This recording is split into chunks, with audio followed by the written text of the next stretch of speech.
Hello everybody, my name is Chris and welcome to the channel. I am back by myself. This is Outer Rim Transmission episode 154. Yeah, it's Memorial Day weekend, big holiday here in the States. So first and foremost, thank you to everybody that serves in the United States military.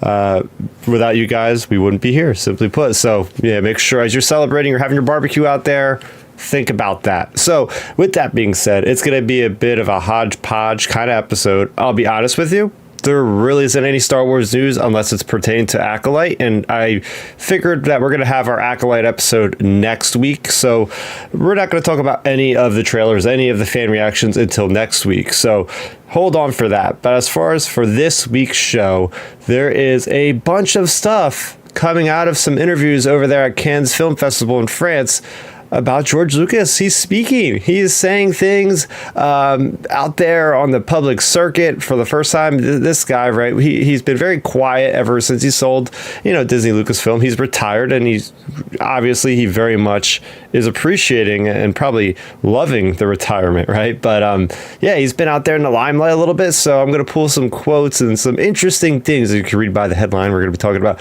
him and his thoughts on AI and a bunch of other things as well. So we are live every Sunday around 7 p.m. Eastern time. So make sure you go ahead and subscribe to this channel for anything else relating to this channel and everything. And yep, we got Chris Forsyth that's already in the channel here. All right. So if there's any kind of audio issues, anything like that, please let me know as I'm flying solo here.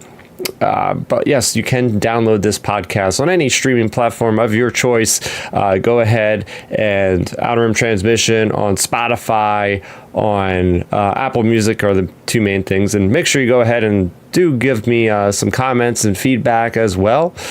Saying the auto streams current bit rate is lower than recommended. That's interesting. Okay. It says I have an excellent collection. Okay. So, getting into things, we have some releases that came out this week. And the first thing is that's Star Wars issue number 46. Star Wars issue number 46. For those of you that haven't been keeping track, I talk about that every week on the Star Wars Underworld YouTube channel. We talk about the comics. Me and Matthew Neugebauer over there on the channel on Wednesdays, Tractor Beam we call it. Funny enough, he did his own solo episode about 2 weeks ago because I was busy at the time because my computer at the time was completely out of commission. So now I'm getting a taste of my own medicine, so to speak, because now I have to do a podcast by myself. We're going to see how this goes, right? This is how I do my channel most of the time, doing videos. I'm talking to myself, but hey, I actually have a live audience this time around. So, all right, cool. Everything is all good according to Chris. Me and him go way back to a pub crawl for Star Wars May the 4th. And yeah, ever since then, me and him have been hanging out. He's in my local area. I'm in Jersey. He's in Philly. Lots of conventions, Star Wars Celebration, New York Comic Con. Yeah, so, I mean, the convention circuit's coming up. We got San Diego Comic Con. I'll be there in less than 2 months at this point. So for the first time, making my pilgrimage, as I say, to that holy mecca site of pop culture fandom and everything else. So really looking forward to that. Yeah, I guess what we'll do, because I do want to talk about what I've been watching, what I've been playing as far as video games are concerned. So I think I'll save that for the latter half, and anybody having any questions can feel free to send them in, and we'll have sort of like a live Q&A, AMA, whatever it is you want to call it these days. So, if you're live, that's one of the perks of watching Outer Rim Transmission live is you're able to, maybe kind of give some feedback to the show live. So there you go. If you want your moment of fame here on the Starrapter YouTube channel, just go ahead and join us live. Yeah, so George Lucas, he breaks the silence. It's crazy. He talked to this, I think it's a French publication, Brut, and he also, and this just came to my attention. He did this interview with this person about all this. This guy asked him some hard hitting questions, right? The first one is, what is his take on AI? And George Lucas, simply put, was like, hey, I've been basically using AI for like the past 25 years, right? When he thinks about it, he's always been on the cutting edge of anything, technology related, especially like digitizing, starting with, what was it, Attack of the Clones. So it's very interesting. Like, actually, his correct quote here is, quote, "We've been using it for 25 years. It's not AI, but we used all the digital technology because we helped pioneer a lot of that, especially at ILM, because for a while they were the only place that was doing digital. The thing of it is, it's inevitable. It's like saying, I don't think these cars are going to work. Let's just stick with the horses. Stick with the horses." And you can say that, but that isn't the way the world works. Yeah, right. It's like, once you open up Pandora's box, there's no going back. It's just, at this point, it's how are they going to make it fair enough that people can still be contributing, that people can still be, performing and getting the respect and everything else, right? As far as that's concerned, you want to make sure that people can still have their livelihoods, even though a lot of this stuff is going to go away. And it's happening everywhere. It's just, obviously, it's not in movies. A lot of these tech jobs, anything digital, you're kind of, I guess, a little bit more at risk for maybe that happening down the road, right? So that's a slippery slope. So I thought it was interesting, right? Because George, he's been the guy that's always been pushing things, and he's even talked about in this interview about how his contemporaries were really kind of fighting against him with the whole digital Attack of the Clones, saying, "Oh, it's not gonna sound right, or it's not gonna look right." But when in reality, you can't, unless like you're a cinephile, you really can't watch something and go, "Oh, that's film compared to that's digital." And the fact of the matter is, it made stuff so much easier. I mean, look what I'm doing here on the YouTube channel. They have consumer grade products that you can go ahead and shoot your own movies and cut them and put them on YouTube and make some really cool fan films. And, maybe some big budget studio will pick you up one day and look at what you've done, and you'll be able to work on the big stuff, right? So it's because of people like George. And then it was even John Knoll. I think he was the one that developed Photoshop, right? Like the ILM itself had so many great ideas. Now, what I'm curious about is how Lucasfilm today will utilize AI, hopefully in a way that supports rather than creates, right? You could use that as a good support tool without kind of breaking through the wall and doing too much crazy stuff with it. So it's interesting. Again, hearing the honesty of George Lucas talking about such very hot button topics when it comes to that. Another interesting thing that pops up in this interview here is his take on Marvel. And there's been a lot of, high caliber creators out there that have been like, hey, what the heck is going on with Marvel? That's not cinema. And he is specifically pointing to Martin Scorsese, who's calling it like the new Hollywood, and it's not actually cinema. And this is a great response from George. Quote, "Look, cinema is the art of the moving image. So if the image moves, then it's cinema." And I think Marty's kind of changed his mind a little bit. End quote. So that is just a George thing to say. It's like, okay, it's so literal, right? It's something moving on the screen. I'm sorry, that is cinema, no matter how you look at it, right? And it's the thing, right? I understand from Martin Scorsese's, I could try to understand from his perspective of making these really great art house movies that just win award after award after award, but they can't even compare to the box office draw that happens with an Iron Man or an Avengers or Guardians of the Galaxy, right? There's so many people that just want to see those. And yes, they are the popcorn flick. They are the ones that George Lucas really started, and Steven Spielberg with Jaws being the first blockbuster movie. And then you have Star Wars in 1977 coming out. And by the way, there's a nice little anecdote in here that relates to where was George when the original Star Wars came out. And I've heard this before. I read the autobiography, and it's like he was basically sitting on the beach. More directly, he recalled being, where was he? He was with, I think it was Steven Spielberg. Yeah, they just like science. And then we went off to Hollywood to be on the beach. And Steven Spielberg and I sat around and made sandcastles and things.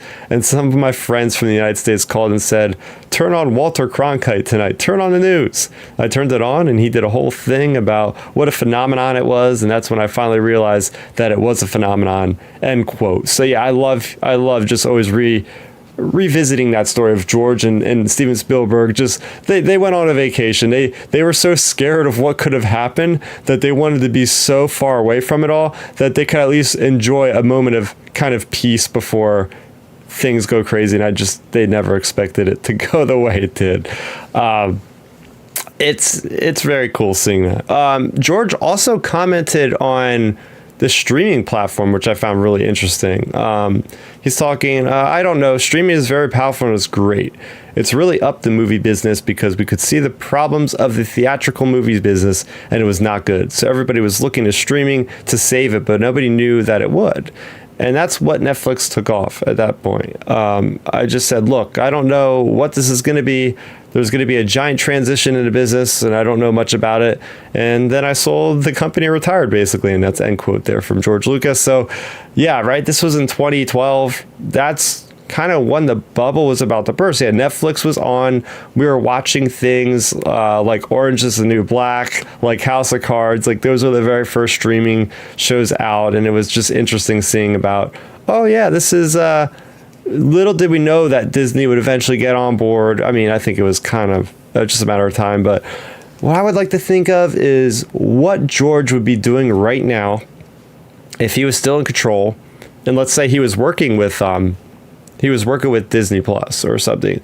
Like, what shows would he create? Right? That would be very interesting. What series would he create? What would his design be? Would he be making a Willow season 2 and 3 at this point? Would he be making a Red Tails series as well? Right? This is interesting thought. Like the alternate dimension of what would happen. What would happen? Another interesting quote I found from this whole thing was pertaining to what's happening now with the future of the business and everything else like that. He's saying big studios want something like something they've seen because they don't have the imagination to see something that isn't there. I mean, I got Star Wars done mainly because at the same time I was writing the script, I hired an artist to draw pictures of what I was doing because I knew that if I couldn't describe what it was impossible. But when you see the picture, you say, oh, I get it. And that was really what sold the movie.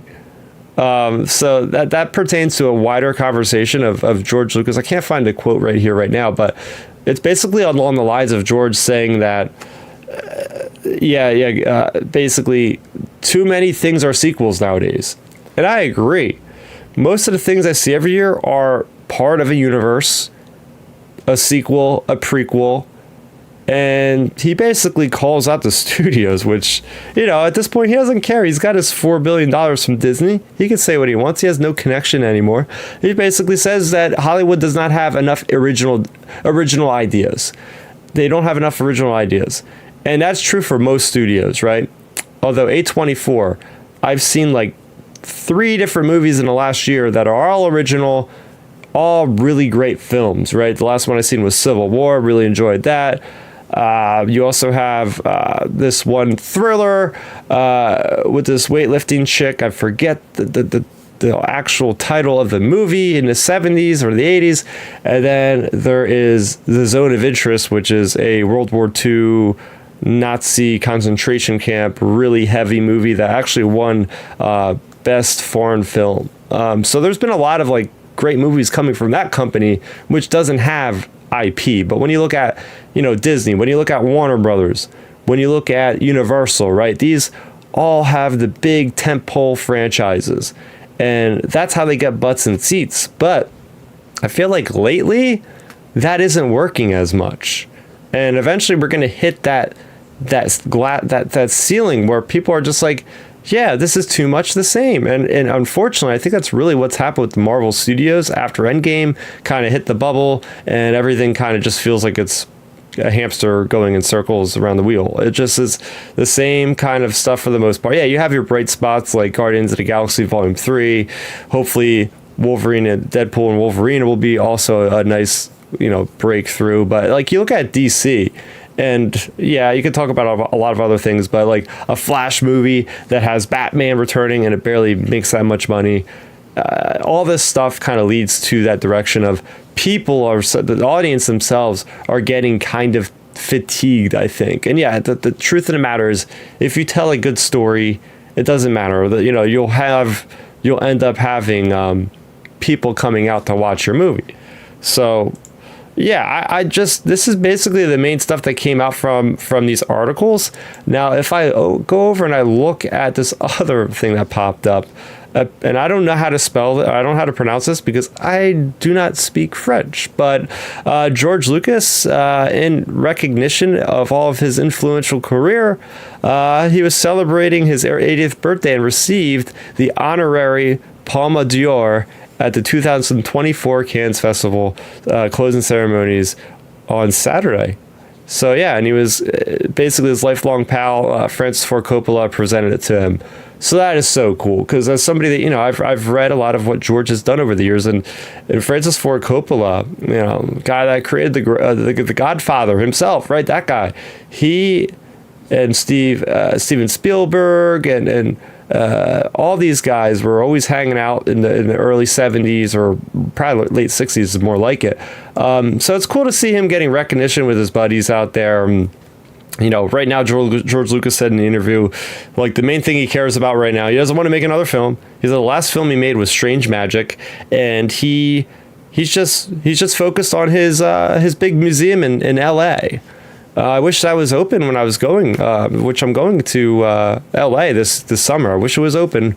It's that thing has been being built for years and years and years and years now, and I'm very much going to look forward to actually going there one day. Next time they have Celebration in Anaheim, hopefully that thing will be ready to go and all of us Star Wars fans could take a field trip to it on one of the days after Celebration or something like that.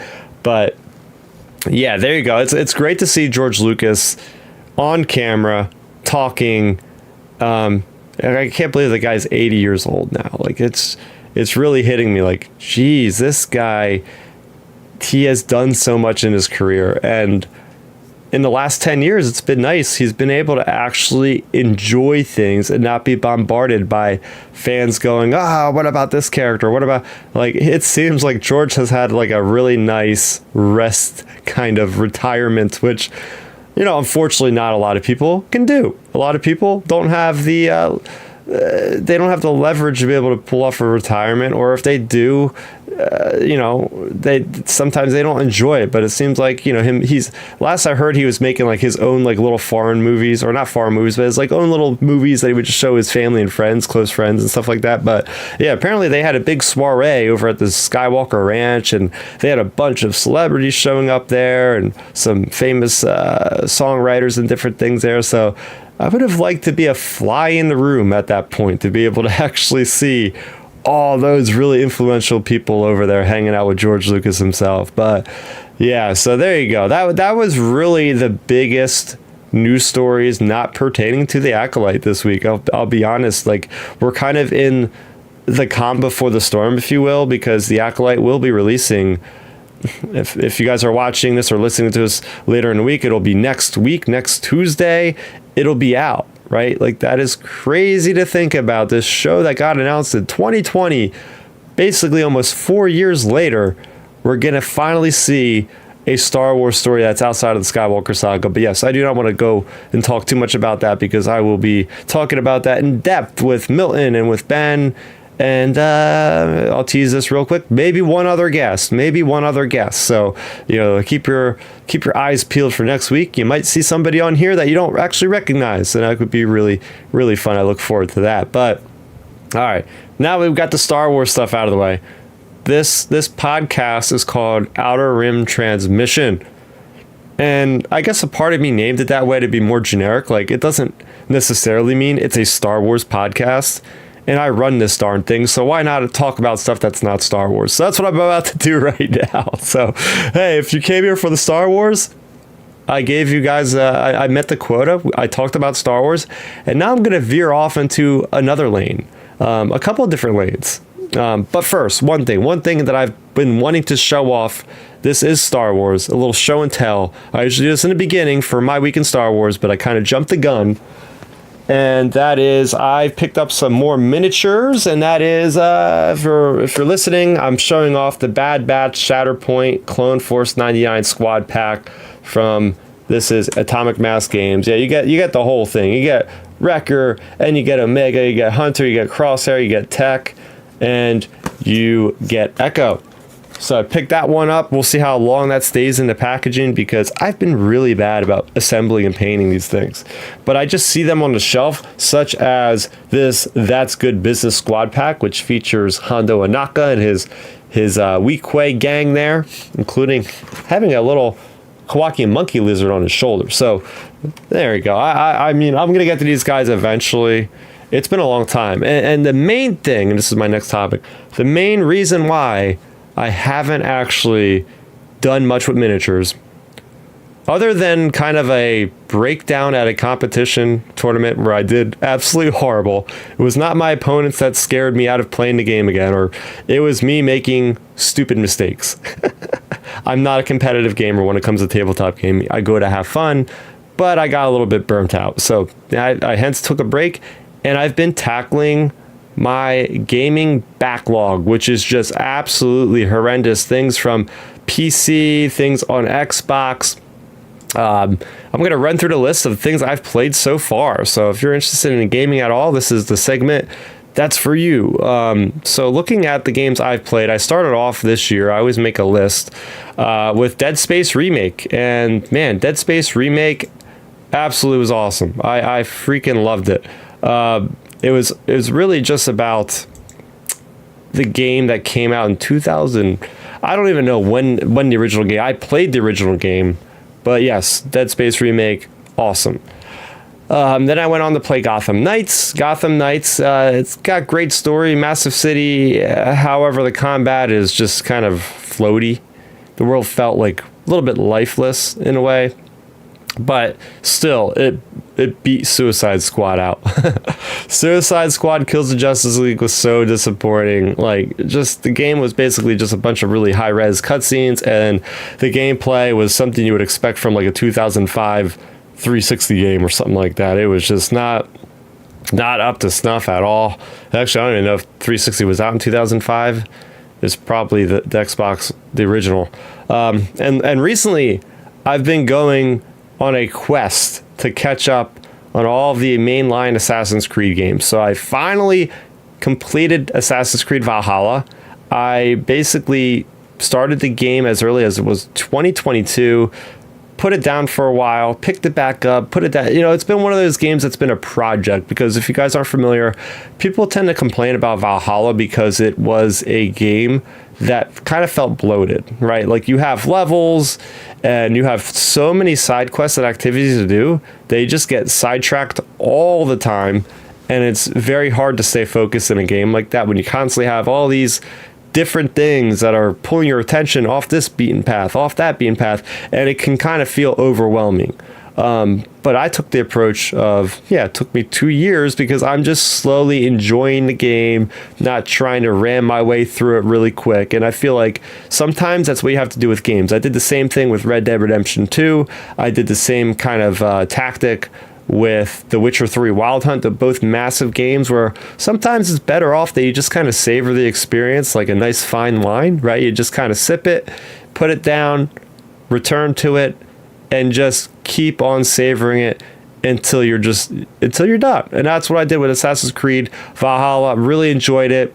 You know, as somebody that has my roots in England, I really enjoyed kind of going there and seeing what things were like in the Dark Ages. And this goes for any of the Assassin's Creed games. I learn so much from these games.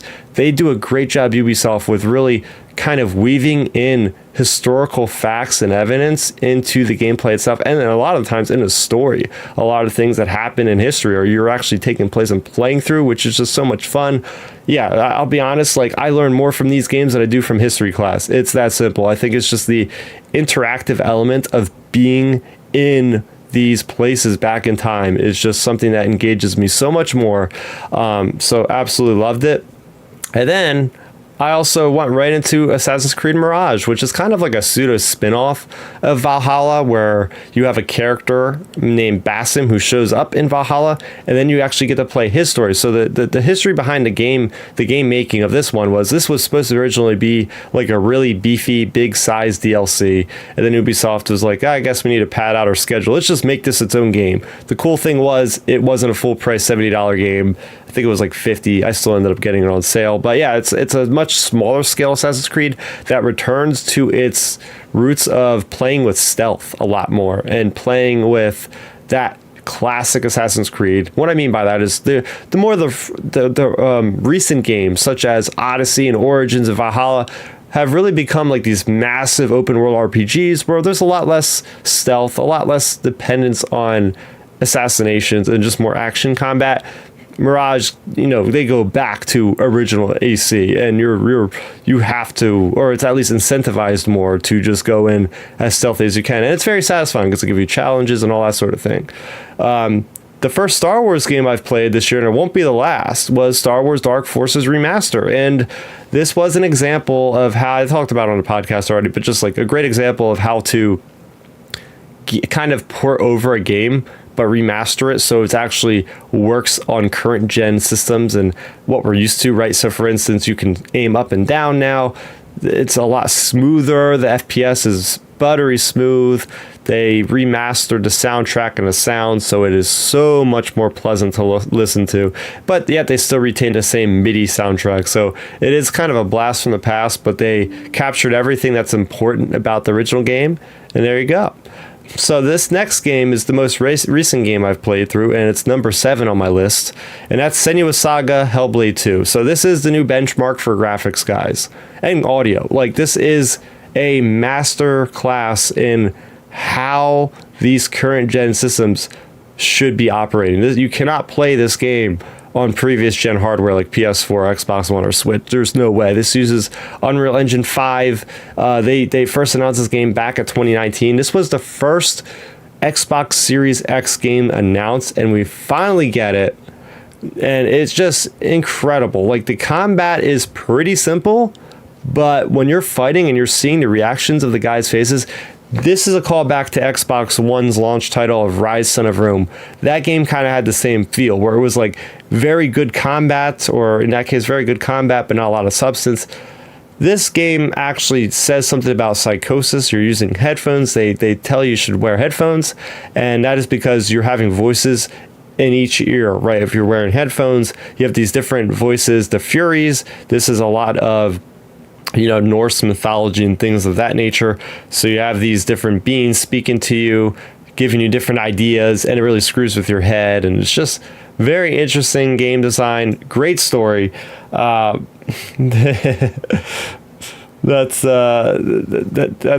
why I really enjoyed this game. It's something that not everybody's going to like this one, because it is. A lot of people call this a walking simulator, meaning that, yeah, there's a couple puzzles, but they are very easy to solve. They are very easy to solve. You're not going to rack your brain, which I don't mind that. Plus, the game's only like 5 to 6 hours long. So for me, going from like AC Valhalla, which is like a 200+ hour game, and then spending like maybe 3 days playing another game and seeing it from beginning to end, there's something to really, enjoy about that experience. And like, hey, I actually can get this full experience and not waste weeks, or not waste, but not, invest weeks of my time into the full thing. So good on Xbox, right? You can get that on Xbox Game Pass. And to close out my gaming segment here on the podcast this week, I am super pumped because as of recording this, we are just 2 weeks away from Summer Game Fest. Xbox, Ubisoft, Jeff Keighley, they're all going to have these big gaming press conferences. We're going to get a lot of announcements, a lot of great gameplay. It's the Super Bowl of the video game world. And, my ritual is I get home from work, I just put my feet up and I just soak it all in. So, 2 weeks from now on this podcast, we might very well be talking about another new Star Wars game announcement on top of reviewing The Acolyte. So my guess is 2 weeks from now, we might have another 3-hour show. There's a good chance we might have another 3-hour show to make up a shorter 40-minute show, which will probably be the length of tonight's show or this week's show at this rate. So, something to look forward to. And one last thing I want to talk about is what I've been watching on Disney Plus, on any of the other streaming services, Netflix. Two things ring true right off the top of my head, and that is X-Men 97 first and foremost. Or I wouldn't even say first and foremost, because both of the things I'm talking about are both animation in different styles, and both are for different audiences. And X-Men 97 I have a very interesting kind of entry point with, because that show, I never watched 92 as a kid because I was just too young and I didn't care about superheroes until Avengers came out. I was in my 20s before I even cared about any of the superheroes, right? So me hearing about X-Men 97, I said, "Oh, I'll give it a chance."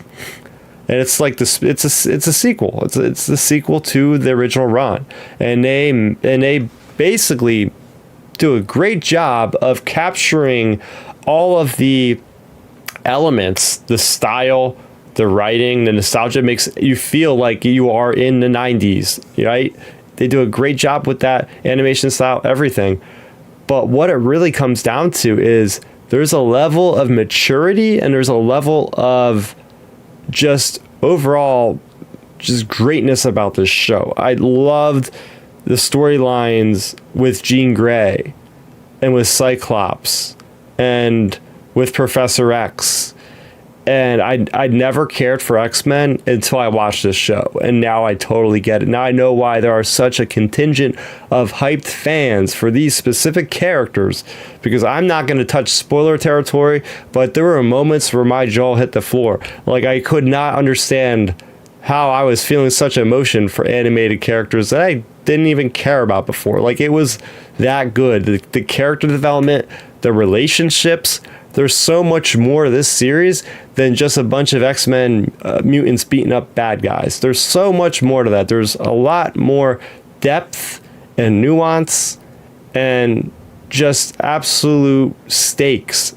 Very, very high stakes in a series where you think, oh, the superheroes are fine. No, they are not safe one bit. So I can't give that my highest recommendation. I don't do movie reviews on here really anymore. I don't do series reviews on here anymore. But I could say that series, you gotta watch it. If you're like me, never watched the original run, don't even have to watch it. They do a great job of kind of keeping you up to speed what happened previously on anyway. So go ahead, check out X-Men 97. Apparently Chris Forsyth really enjoyed it as well. Put it this way, guys. I haven't met one person who didn't think it was amazing. So if that's not a glowing review, I don't know what is. The other series I just got done watching is one of my favorite franchises. It ties back to why my username is Starrapter, right? I always say Star Wars plus Velociraptor. Yes, we have a new Jurassic World series out, and it's called Jurassic World Chaos Theory. 10 episodes. You can stream, binge them like I did right now. Netflix came out on Friday. And this is basically a sequel series to Jurassic World Camp Cretaceous. And Camp Cretaceous did a great job of kind of running like during the events of Jurassic World, then into the events of Fallen Kingdom. And now this one picks up during the events of Dominion. So this is 6 years after those kids got off that island. And now we're seeing something, guys. We're seeing something I've wanted to see for the longest time, and that is what happens when the dinosaurs actually get out and they're on the continent. They're in the United States. How do people kind of live with prehistoric creatures? Like, they're getting in the way on the highways. They're getting, Triceratops are getting horns stuck in the gas stations, ripping them apart, starting fires. There's people that are having suffering of PTSD that are trying to make a dinosaur restricted area. And it just, there's so many awesome things. And by the way, this is a Y7 series on Netflix, but they tackle so many mature themes that a couple times I had to catch myself saying like, oh, this series still is meant for kids. But they do such a great job. The writing, the animation on just a lot of the times you're imagining things, you're kind of putting things together, reading between the lines, so to speak. But yeah, just the serious relationship issues, right? These kids now are young adults. They're college age years. They're in their 20s, and they're trying to basically piece together a government conspiracy of what is happening with these dinosaurs. There's this government agency that goes around and they're getting the dinosaurs and relocating them to a different area. But then there's people that are like brokers of these dinosaurs that are doing some unscrupulous kind of things with the dinosaurs on the black market, right? We know some of that stuff from the Dominion movie. But, long story short, like this was the movie I wanted to see. This was the Dominion movie I wanted to see because I just was very disappointed by how, at the time, I thought the franchise was going to end. We know it's not the case because apparently Gareth Edwards is directing a Jurassic World, Jurassic City or something it's going to be called. And apparently Rupert Friend has been tapped. It's a rumor that, yes, the Grand Inquisitor himself, make all the forehead jokes you want. But yeah, Rupert Friend is going to be maybe a lead in that series. But anyway, I'm really hoping that, that series, that movie is anywhere near as good as this, because bottom line, this is the best Jurassic World animation we've gotten, and we've gotten, I think it was 4 or 5 seasons of Camp Cretaceous.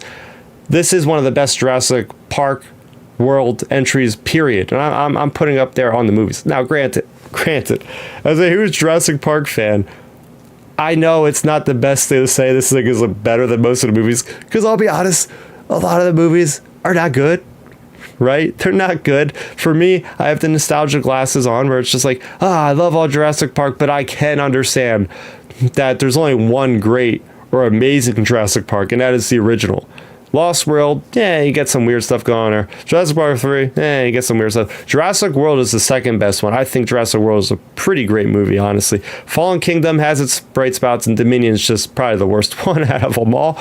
But this series did so much of the heavy lifting for what I think the ultimate goal was for Jurassic World, right? You say Jurassic World. Dinosaurs are inhabiting the world. It's not just the theme park name. I always like the design, the choice of the word. The dinosaurs are now out in the world. They are causing havoc. They are causing chaos.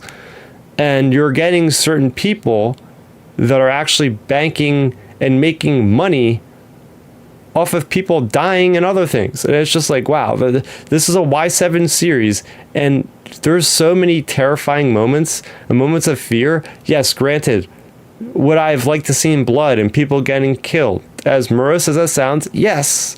But sometimes not seeing something and imagining what it is going to be is actually worse than actually seeing and hearing the thing. And that's what happens many times in this episode. We're like, oh, that guy is so screwed.